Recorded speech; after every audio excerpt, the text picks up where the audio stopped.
This episode of Ultraman Omega isn't really about Ultraman, or even about a big kaiju. It's about love. About the kind of love that gives life, the kind that takes life, and the pain of doing the right thing when it hurts everyone involved. And I wasn't expecting a story about a teenage girl and a metal snake puppet to hit me this hard. What makes life worth living? Love might be the answer. Love hurts us. Love gives us strength. Love fuels us. It lets us do what we need to do. And sometimes it lets us do what we want to do, and it makes the smallest things, the most mundane things, special and important. And I can't believe that I'm talking about this in response to Ultraman Omega Episode 5, Miko and Mikoto, which is about a metallic snake puppet kaiju and a teenage girl who share a connection and a bond that's killing them both.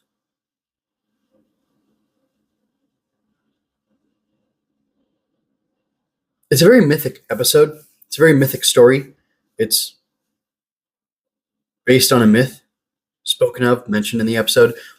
Whether the myth is true or not, it doesn't matter. Well, whether it's an actual, genuine Japanese myth or not, it doesn't matter. What matters is that it works for the story and it operates on a mythic level, and it tells a story that has so much depth and layers to it, even though it's simple, that I don't quite know what to say about it. But I loved this episode the first time I saw it. I said it was probably the best. Well, no, it was definitely the best episode of Omega so far, in spite of the fact that there was barely a fight. The city wasn't in danger. It was a little town. Why does that matter? A city is full of people. It's full of infrastructure. The countryside town is full of nature, less homes, less buildings, farms, small farms with a much lower population. And yet the stakes are the same. Whether a city gets destroyed or a small town gets destroyed, people's lives are getting destroyed. And like, the scale of the destruction doesn't matter, because the loss matters to each individual person who loses something, who loses someone. And they are hurt by the loss because they have a connection to the thing or the people around them. And they have that connection for multiple reasons, love being one of them. And the pain hurts more. The destruction hurts more. The loss of a farmhouse or a stable or a shed or whatever hurts more because you have a connection to it than if you don't have a connection to it. It's like how they say if one person dies, it's a tragedy, and if a million people die, it's a statistic. I don't know that they were consciously trying to make a parallel there or speak to that idea, but I know something special was happening here. The episode was directed by Tomonobu Koshi, and the writer was Masaya Handa. And I don't remember specifically other things that they've worked on that I've connected to. And the direction matters less. Even though the direction played a very important part here, the direction matters less to me than the writing of the episode. Because in the direction we got to see, but it is still important, because the way the shots were framed, especially with Mikoto, the way that the kaiju puppet was shot and framed, you could feel his emotion. At one point, he does cry. He lifts his head in a posture of wailing, calling out, mourning, and because he's like, he knows that he's harmful to Miko, and his solution is to become a monster, act like a monster, and have threaten the whole town so that Omega would kill him, so that her life could be spared. And there's something tragic and rich and deep in there, and I don't quite understand what it is. she had lost her mother to illness, and she's obviously in mourning, as she should be. And she's living with her aunt, who she's refusing to make a connection with. This aunt knows her to some extent. It looks like Miko is from the city, and her aunt is obviously from the country. Her aunt is her mother's sister, though, so you could imagine that her mother's sister, or that, her aunt. So you can imagine that Miko's mother moved away from the country and moved to the city for whatever reason, job, marriage, whatever. She wanted to pursue something different. And when she died, being that her father was unavailable, she went to live with her aunt in the country. And she was still holding on to the loss of her mother, mourning the loss of her mother, dealing with the loss of her mother. And she couldn't connect to her aunt. Maybe her aunt looks like her mother. Maybe she's an old fuddy-duddy.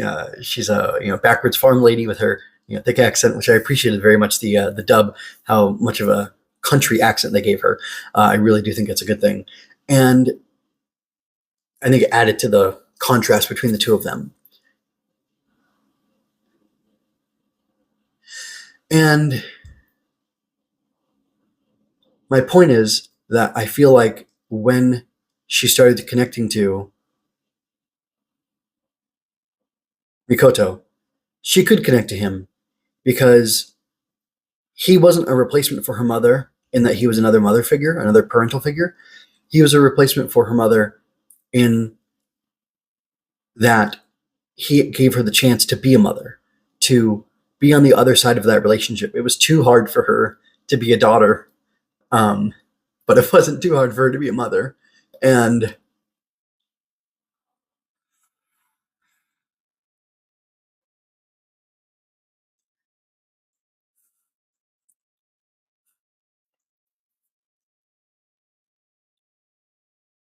I just find that to be absolutely gorgeous, absolutely beautiful. And I don't really, I don't know how to process it or deal with it. It's a very powerful emotional punch going on here. And then you have at the same time her aunt, whose name I don't remember, like wanting desperately to connect to this girl and to love her, her sister's daughter. And she's being met by this stone wall,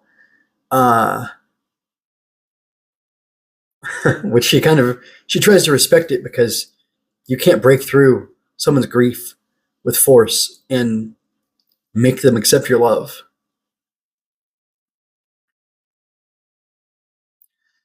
And it's interesting, I think I subconsciously chose that phrasing because Mikoto is breaking through the boundary between his life force and Miko's life force, his body and her body.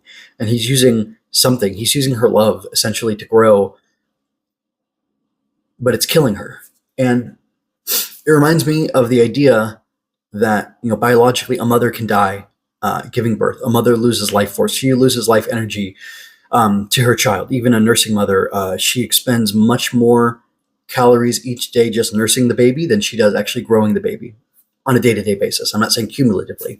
Like one nursing session doesn't equal 9 months of growth, but a woman needs to eat more after she gives birth so that she has the nutrients pulled from her food, so that the nutrients isn't pulled from her body, because that will happen. A mother can be depleted by nursing to her child without filling herself back up. And we see that Miko's willing to do that for Mikoto. And because Mikoto is able to perceive that, he doesn't want to do that to her. He doesn't want to burden her anymore. So he chooses to die. And he makes himself into a monster, which in a way he is a monster already because he's taking life force from her against her will. But maybe it is according to her will, because she looks so pleased in one scene, specifically when he's giant and he's pulling energy from her. She's happy that he has the nourishment from her. And she goes with him willingly, but it's not sustainable. And it isn't a healthy relationship. It isn't a healthy connection. Love can give meaning to life, and it can inspire us to persist and to do the things that we need to do, even though they're hard for us. But when love is twisted the wrong way, it can be detrimental, deleterious. It can kill you from the inside, and that's not okay. That's not okay. I mean, it's a fact, but it's not something that should be encouraged. It should be something that's dealt with properly. I think this episode is describing this, like the mythic arc of love. It's the phrase that comes to mind, and how it can be both life giving and life destroying. And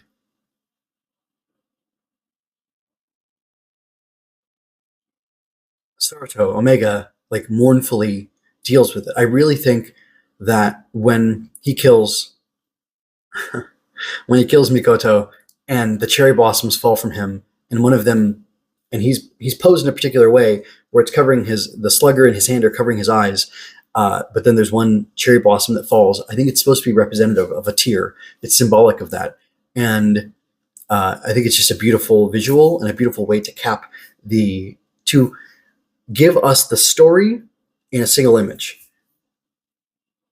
And I guess the story is that sometimes we, or sometimes somebody, has to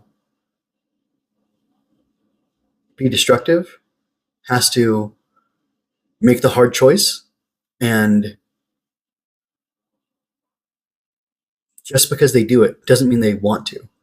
Just because they do it doesn't mean it's easy for them. Just because they do something that they feel needs to be done doesn't mean it doesn't hurt them. It reminds me of a parent saying, "This is going to hurt me more than it hurts you." I don't know that that's true.